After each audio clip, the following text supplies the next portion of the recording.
Parashat Vayeshev, vidéo numéro 5, Shalom Uvracha. Un peu, on va parler sur la vente de Yosef. Il faut savoir qu'en réalité, j'ai vu ça, je crois que c'est Rebbe Elchanan Wasserman qui le dit, que tout ce qui a malheureusement de la haine dans le peuple juif entre nous, ça provient de ce qui s'est passé, Yosef et ses frères. C'est-à-dire, Akadosh Baruch Hu nous a créés différents. Il y avait 12 tribus, chacun est différent. Pourquoi chacun est différent? Parce que chacun, il a un travail spécifique à lui, un service spécifique à lui pour Akadosh Baruch Hu. On ne peut pas comparer celui qui est né avec, on va dire, de la strictesse, le din, alors il va servir Hachem par le din. Celui qui va servir Hachem, au contraire, par Rachamim, chacun, il a sa façon de servir Hachem. Et Akadosh Baruch Hu, pour le Tikkun Abriya, tout est nécessaire. Le problème, il est quand on se dispute, quand on s'imagine que l'autre qui a un différent chemin que nous, il a une erreur ou il faute. C'était ça la source des problèmes. C'est une autre explication, c'est un autre cours pour expliquer exactement c'était quoi les différends qu'il y avait. Mais là, ce que je veux dire, c'est qu'il faut savoir qu'après Yosef, ils ont jugé Yosef, c'est-à-dire ils ont mal interprété sa conduite. Pour eux, ils étaient convaincus que Yosef parlait du mal de chez Yaakov Avinu. Ils étaient convaincus que Yaakov Avinu allait les déshériter du peuple juif à cause de la mauvaise langue de Yosef Hatzadik. Et c'est une mauvaise interprétation de Yosef. C'est-à-dire Yosef, c'est sûr qu'il n'avait jamais une pensée pareille. Mais ils ont mal interprété. Et donc, au fait, ils ont fait un beddin, un tribunal. Ils étaient 9. Pourquoi 9? Parce que Binyamin n'était pas là. Yosef non plus. Et Réhouven était absent. Il était parti, c'était le jour de service à son père, comme on voit dans l'histoire, que lui, il ne savait pas. Il est parti s'occuper de son père. C'est une fois qu'il est revenu qu'il a vu ce qui s'est passé. Donc ils étaient 9.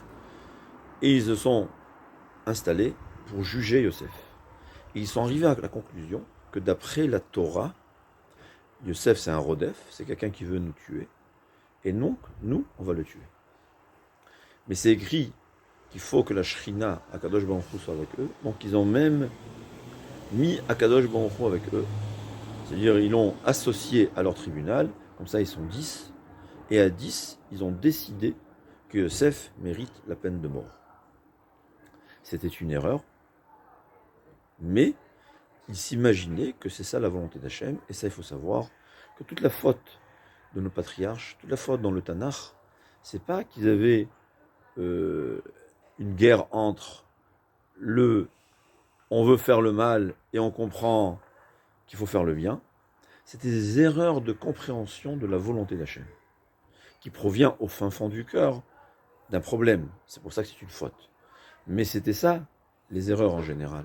C'est-à-dire, les frères de Yosef, ils étaient convaincus que d'après la halacha, il faut tuer Yosef, au point où ils ont même associé Akadosh Baruch Hu.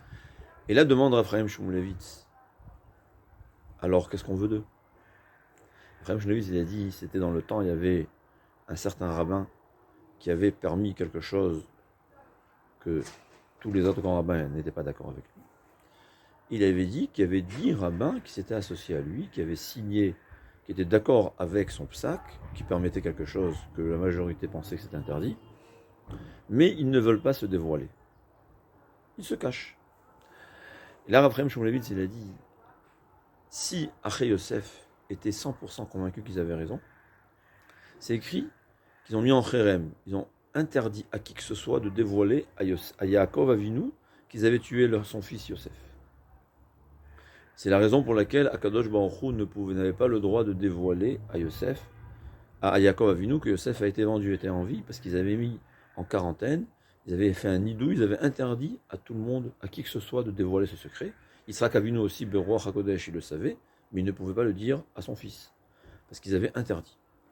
Demande Raphaël Shmulevitz, si tu es tellement convaincu que tu as raison, pourquoi tu te caches? Pourquoi tu te dis oui, c'est moi qui a permis? C'est qu'au fond, tu sais que tu as tort. Donc, au fin fond, c'est-à-dire c'est un inconscient qu'un homme il doit réfléchir, et c'est très difficile de dévoiler ce qu'on pense vraiment au fond. Mais c'est ça leur erreur, ils étaient convaincus que ce qu'ils avaient fait était quelque chose de bien, ils étaient, comme on dit, se sont sauvés leur peau, ils ont le droit. Mais quand je le reproche, parce que s'ils avaient bien réfléchi, ils auraient compris qu'ils avaient fait une erreur. Ce qui est intéressant, la Gemara a dit, le Midrash nous dit, qu'ils ont acheté des chaussures avec, ils ont vendu Yaakov, ils ont vendu Yosef, et avec l'argent qu'ils ont reçu, ils ont acheté des chaussures. Le Midrash dit intéressant. Ils étaient 9, ils ont vendu pour 20 pièces d'argent. Ils étaient 9 personnes, donc ils ont acheté chacun 18. Et les 2 autres pièces, ils ont dit à Kadosh Baruch Hu, toi tu t'es associé avec nous, tiens. Ils ont jeté les pièces vers le ciel, et Akadosh Baruch Hu a accepté ces pièces. Qu'est-ce qui s'est passé avec? C'est écrit que Yosef, qu'il y a Akiva ben Yosef, Akiva, qui était le fils d'un guerre, qui n'avait pas de quoi manger quand il a fait tchouva, Akadosh Baruch Hu lui a donné ces 2 pièces d'or qu'il a eues des frères de Yosef, il a donné à Rabbi Akiva, et c'est de ça que Rabbi Akiva s'était nourri pendant sa pauvreté. C'est ce que le Midrash dit, intéressant, difficile à comprendre, mais c'est ce qu'il dit le Midrash. Dit Rabbi Natan Beshitz, qu'est-ce que ça veut dire? Pourquoi ont-ils acheté des chaussures avec ça? Quel est ce sens? Il est très intéressant. Il ramène au fait que pourquoi on porte des chaussures? Parce que c'est écrit que quand, après la faute du Nachash, donc la faute par le serpent, quand on a mangé de Hatzadaat, la terre est devenue extrêmement tamée, on va dire impure. Au fait, la terre elle-même, avant la faute, était pure. Et là, à cause de cette faute, la terre est impure.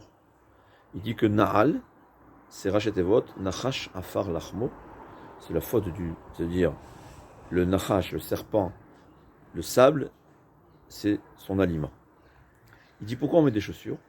Il dit pour se séparer, Sarah Betan Beshitz, il dit de se séparer de la terre. La terre est impure, et donc on met des chaussures pour ne pas être attaché à la terre qui est impure.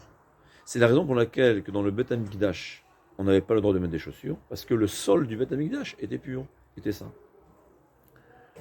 Et il dit aussi que à Tisha B'Av, on ne met pas, je m'excuse, et c'est ça Kippour. Pourquoi Kippour on ne met pas de chaussures? Parce que Kippour, la terre est sainte, et même la terre, le sol, qui est on va dire le côté le plus bas de la création, lui aussi il est saint, donc on marche pieds nus, on peut se mettre à terre, puisque la terre est sainte. Tisha B'Av, c'est l'inverse, il dit, on ne met pas de chaussures parce que ça ne sert à rien de mettre des chaussures, c'est un jour tellement de destruction que la Touma dans la terre est tellement grande que même si on met des chaussures, on ne sera pas séparé de la terre.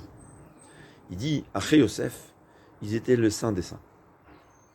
Et donc, en réalité, avant la faute, ils n'avaient pas besoin de chaussures. Ils n'avaient pas besoin de chaussures. Une fois qu'ils ont fauté, ils ont vendu Yosef, là, ils ont et je m'excuse pour la peine de chaussures, parce que l'endroit où ils se trouvaient était saint. C'est écrit qu'en vérité, un tzaddik, sa maison, c'est comme le Beth Amikdash. Le Beth Amikdash, on n'a pas besoin de marcher avec des chaussures. Une fois qu'ils ont fauté, ils ont descendu de leur degré, et là, ils ont besoin de chaussures. Ils ont remarqué que la terre sur laquelle se trouvaient a baissé de niveau spirituel, et donc ils avaient besoin de chaussures, et ils ont acheté des chaussures pour, dorénavant, ils marchent sur des chaussures. C'est ce que Rav Yonatan Abeshitz explique.